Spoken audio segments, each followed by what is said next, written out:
Families gather in the kitchen. It's the place where we come together, we eat, and we talk about our days. It's extremely important that we remember in our core values and our mission statement that we are there to help people enjoy life. No matter if there's a clean kitchen, a kitchen that looks lived in, or a filthy, messy kitchen, we need to do our best for that customer to make them feel amazing when they walk in there. We're going to go over 3 categories of kitchens: neat kitchens, lived-in kitchens, and 3 messy kitchens. So what's the best way to spend your time? How do you delegate those tasks? What do I do in each situation? Well, if it's a neat kitchen, you're going to do light RCR, a lot of details, a lot of shining and polishing, and extra inspection to make sure it's extremely neat and just looks pristine. Number 2, lived-in kitchens, you're going to do your basic RCR, equal time spent on all tasks, and the customers love the simple things: folding towels, putting things back, kind of organizing. 3, if it's a messy kitchen, you're going to do heavy RCR, declutter a lot, put dishes in the sink. You don't have a lot of time for the detail cleaning. So stick to the basics. Let's work on countertops.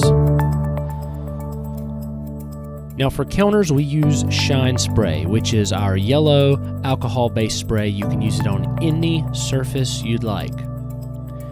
Make sure when you're cleaning with your Shine Spray that you use a microfiber or a sponge to not only just wipe, but make sure there's no sticky substances or crumbs or anything stuck on the counter. As you're watching this video, you'll notice if she comes across a spot like that, she stops and works on that spot just a little bit to make sure it gets off of the countertop instead of just continually wiping. After inspecting the countertop, you want to make sure that you go behind each item that you're wiping around. Move them. Remember your RCR. Remove, clean, replace. Crumbs and other matter, other food substances get on and behind these items. We want to make sure the items are clean, underneath and around the items are clean, and that the items are put back in an organized fashion.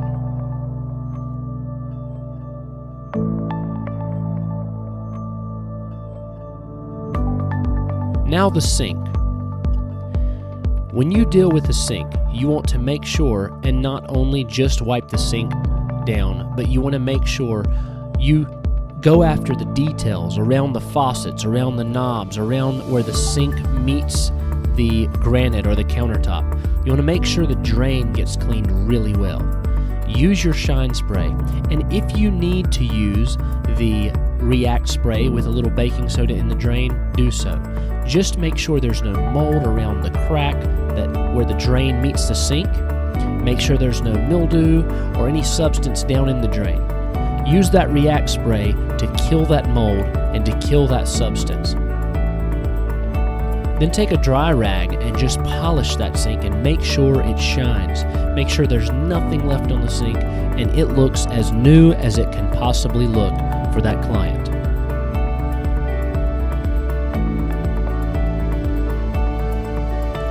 It's a good idea to use the tools that are in your tote. So get a toothbrush and go around the edges of the faucet. Go around the edges of things that you can't reach and get inside of. Just make sure that that clean sink has a brilliant shine and the drain is spotless.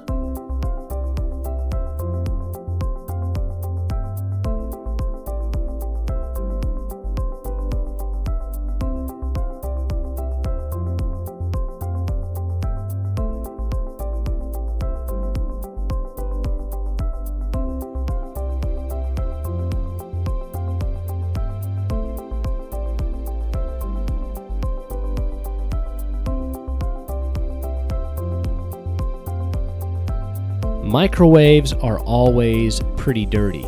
Unless the owner keeps an eye on it and keeps it wiped out, we always want to clean the outside of the microwave, the inside of the microwave, remove the hot plate, put it on the countertop, and make sure there's nothing on the roof, inside the microwave, make sure there's nothing on the door, inside the microwave.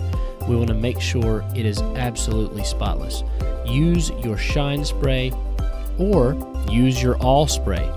Both are disinfectants, both are food safe, and both will make sure the surface of that microwave gets cleaned well. Make sure you use a microfiber or a sponge to get on any sticky substance or any grease or oil that has splattered inside the microwave. We want to leave that surface bright, shiny, clean, and safe for the next item of food that's put in there to warm up. After cleaning the microwave, make sure the food plate is very clean. Your Shine Spray is not only food safe, it's a disinfectant as well, and will kill any germs or bacteria that's on that food plate. Once it's clean, make sure you put it back carefully and correctly so that it operates correctly for the owner when they turn that microwave back on. Make sure the door is clean, the outside is shiny, and then you'll be done with the microwave.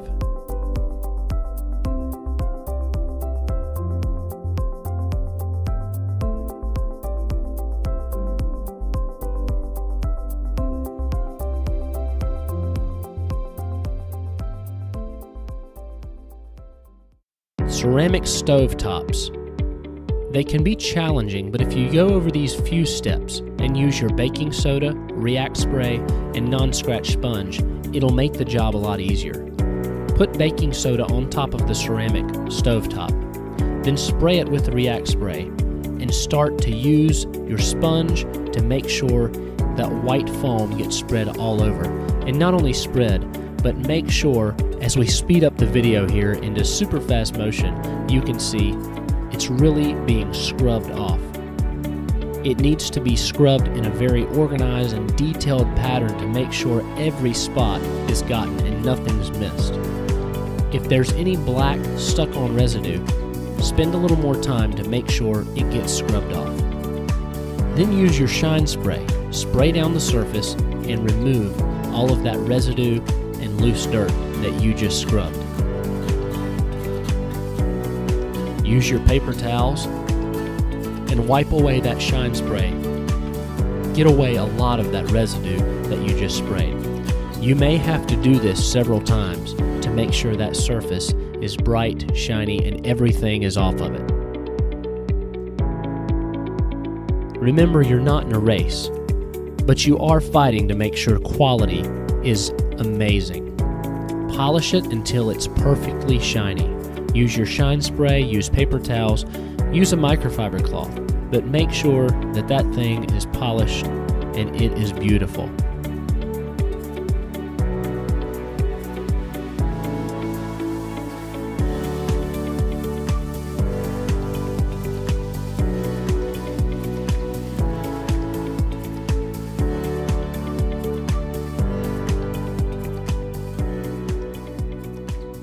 Some stovetops are a little different, and you'll have to remove grates very carefully, setting them down very gently to not scratch any surface of any countertops. Then you'll have to be very careful in where you spray, and take your time and scrub each and every area. In this video, we have a stovetop that's kind of greasy, so we're using a paper towel to remove the grease first before we start to scrub and shine. Now that the grease is gone, we take a microfiber and shine, and use our Shine Spray as much as we need to get rid of that grease and oil. You can see the film that was left by this rag because there was so much oil and grease. So we are going to spray it again and make sure that completely disappears and it looks absolutely clean before we stop.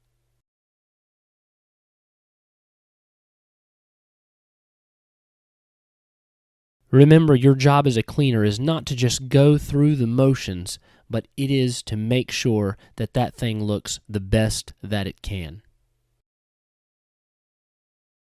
Stainless steel can be tricky. We use a stainless steel spray that is also a polish. Now, this is one of the only items that we do not make, but this is just too good not to use because it makes things look amazing. Take the stainless steel spray and wipe with the grain. When you see the lines in it, wipe with the lines, with the grain. You can use a paper towel, but you may have to spray it multiple times to make sure the shine is even and spread out thoroughly all over the stainless steel surface. Take your time. Remember, the idea is to remove all of the fingerprints on the top of the door, on the inside of the door, everywhere there's stainless steel. On the oven range hood, you want to make sure and spray that in the same manner, removing oil or anything that's on it, and then polish it, the entire thing, to where it's bright and shiny.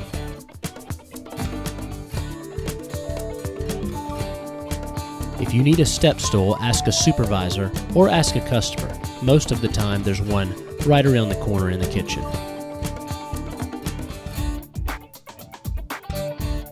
Always spot check the cabinets.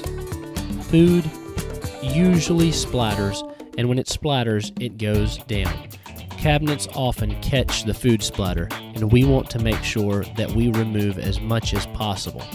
If you see the splatter marks, get them off. Unless we're doing a first time or deep cleaning, you do not have to wipe every inch of the cabinets, but we want them to be clean, so check for spots. After you're done doing the fridge, either it's stainless steel or a regular fridge that you've done with a microfiber and shine spray, remove the ice tray.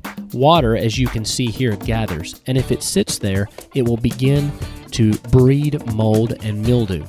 Wipe out underneath the tray. Make sure to get all of the water and anything that is moldy or mildew, make sure it's clean. Then wipe out the ice tray.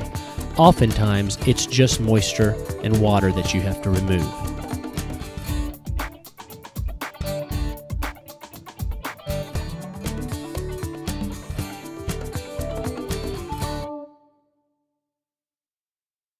The top of the fridge, you need to make sure that it's dusted and that it is clean. Once we begin doing a house once every week or once every 2 weeks or once every month, the top of the fridge should stay rather clean, and we should be able to take our Swiffer and just dust it. If it's the first time, however, you'll want to take a rag and make sure with your shine or all spray that it gets cleaned off thoroughly, disinfected, and that it is spotless, so that the next time you come back, it will be easier on you or your fellow team members just to dust.